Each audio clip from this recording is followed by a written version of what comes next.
पहले पियावा ना एक लोटा पनिया तब बताई हो का परेशानिया।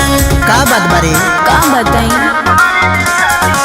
पहले पियावा ना एक लोटा पनिया तब बताई हो का परेशानिया। अच्छा तो सुन बोला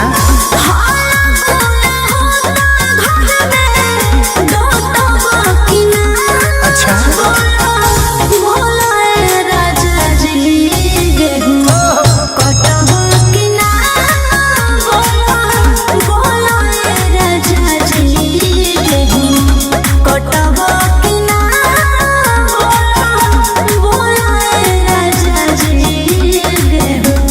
अरे ये बात बा चल ना।